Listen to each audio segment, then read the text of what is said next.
Selamat pagi, Bapak Ibu Jemaat Tuhan yang Tuhan kasihi. Mari kita lanjutkan lagi renungan pagi kita bersama saya Pendeta Hermun Sregar. Hari ini kita belajar dari Roma pasal yang ke-8 ayat 12 sampai dengan ayat yang ke-17. Jadi saudara-saudara, kita adalah orang yang berhutang tetapi bukan kepada daging, supaya hidup menurut daging. Sebab jika kamu hidup menurut daging, kamu akan mati. Tetapi jika oleh Roh kamu mematikan perbuatan-perbuatan tubuhmu, kamu akan hidup. Semua orang yang dipimpin Roh Allah adalah anak Allah, sebab kamu tidak menerima roh perbudakan yang membuat kamu menjadi takut lagi. Tetapi kamu telah menerima Roh yang menjadikan kamu anak Allah. Oleh Roh itu kita berseru, ya Aba, ya Bapa. Roh itu bersaksi bersama-sama dengan roh kita bahwa kita adalah anak-anak Allah.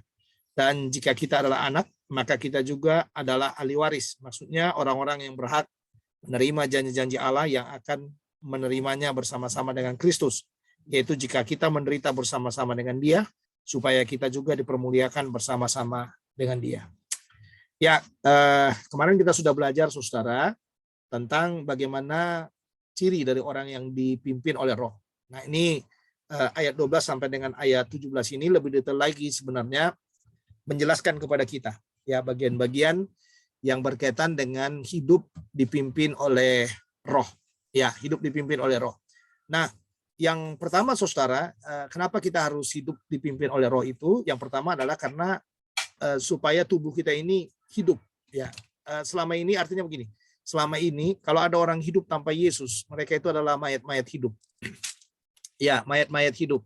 Ya, dalam arti tubuhnya hidup tapi rohnya mati. Nah, tapi dalam bagian ini Paulus menjelaskan kepada kita bahwa kalau ada orang yang punya Yesus dalam hatinya, roh itu akan menghidupkan tubuh yang mati itu. Nah, sehingga tubuh yang mati ini akan punya kepekaan yang lebih bagus lagi untuk dekat dengan Allah atau untuk mendengarkan Tuhan dengan baik dalam hidupnya. Jadi kalau roh kita mati, maka tubuh ini hidup dan kecenderungan tubuh ini adalah melakukan yang jahat, melakukan keinginan-keinginan daging itu. Ya, sehingga makanya satu-satunya cara orang percaya itu harus terima Yesus sebagai Tuhan dan Juru Selamat pribadinya.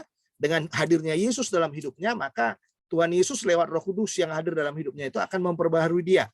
Sehingga tubuhnya yang tadinya hidup, karena rohnya sekarang sudah hidup, tubuhnya menjadi hidup.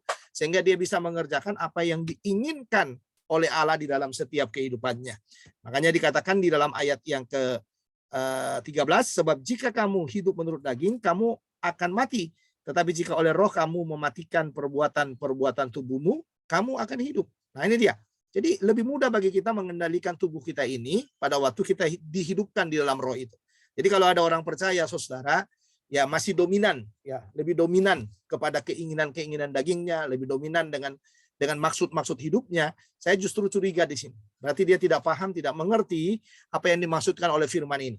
Ya, jadi hanya Kristen biasa saja, bukan Kristen yang memahami makna sesungguhnya dari kekristenan itu. Jadi orang yang memahami makna sesungguhnya dari kekristenan itu, saudara, sudah tentu ya kalau hidupnya dipimpin oleh Roh, maka dia akan kita melihat ya, karena kita ini harus dipimpin oleh Roh itu, dikendalikan oleh Roh itu. Ya, dan kita tidak boleh sepenuhnya hidup menurut keinginan-keinginan kita lagi. Jadi ada batasnya sekarang. Ya. Ayat yang ke-14. Semua orang yang dipimpin Roh Allah adalah anak Allah, sebab kamu tidak menerima perbudakan yang membuat kamu jadi takut lagi, tetapi kamu telah menerima Roh yang menjadikan kamu anak Allah. Nah, ini perubahan posisinya lagi. Ya, jadi kalau hidup kita dipimpin Roh, mengapa hidup kita harus dipimpin oleh Roh? Karena kita ini adalah anak-anak Allah. Artinya adalah kita ini bukan hanya sekedar dihidupkan, tapi kita diberi posisi. Posisi kita adalah anak-anak Allah. Makanya ayat 15 itu menjelaskan kepada kita, sebab kamu tidak menerima roh perbudakan. Roh perbudakan itu, saudara, membuat kita takut. Jadi anak Allah ya atau anak Tuhan, kalau ada roh perbudakan dalam diri kita membuat kita menjadi takut. Tapi kalau kita dimerdekakan oleh Roh itu, kita tidak akan ada ketakutan apapun dalam hidup ini. Ya, tidak akan ada ketakutan apapun dalam hidup ini. Nah, karena apa? Karena status kita adalah anak. Makanya dikatakan oleh Roh itu kita menyebut Allah itu ya Aba ya Bapa. Nah, makanya kalau kita berdoa sekarang ya berdoanya ya Aba ya Bapa. Jadi ini bicara apa? Bicara kedekatan di dalamnya. Ya, bicara kedekatan di dalamnya. Jadi kita orang percaya ini harus menyadari kalau hidup kita itu dipimpin oleh Roh, ya mengapa hidup kita harus dipimpin oleh Roh? Karena apa? Karena status anak itu.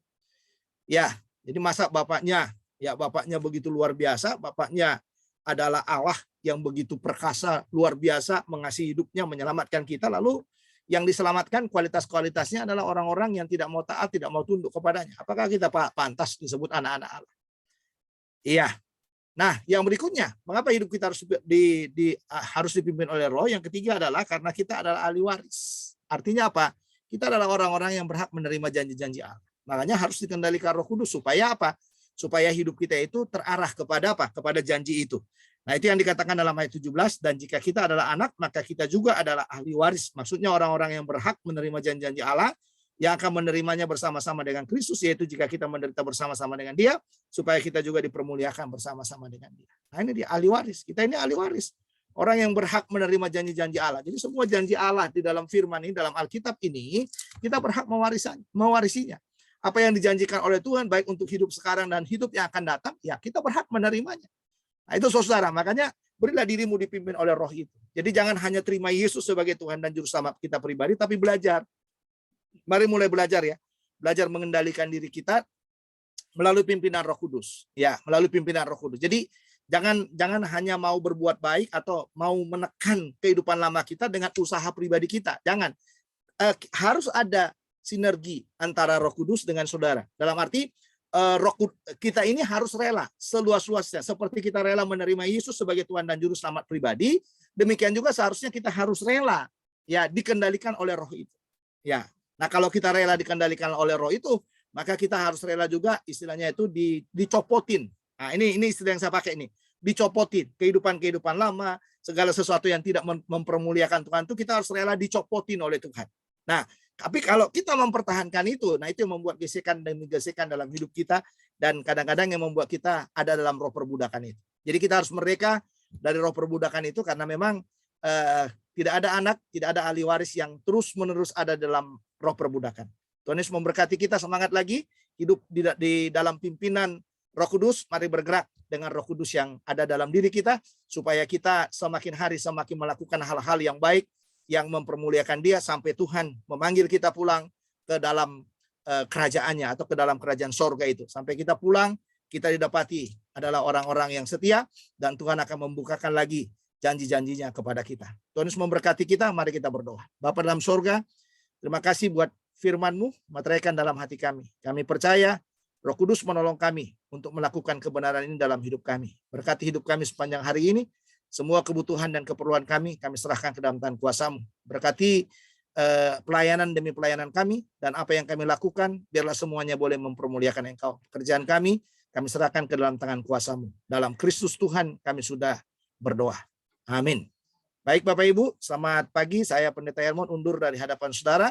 Ketemu lagi dalam renungan pagi berikutnya. Tuhan Yesus memberkati. Shalom.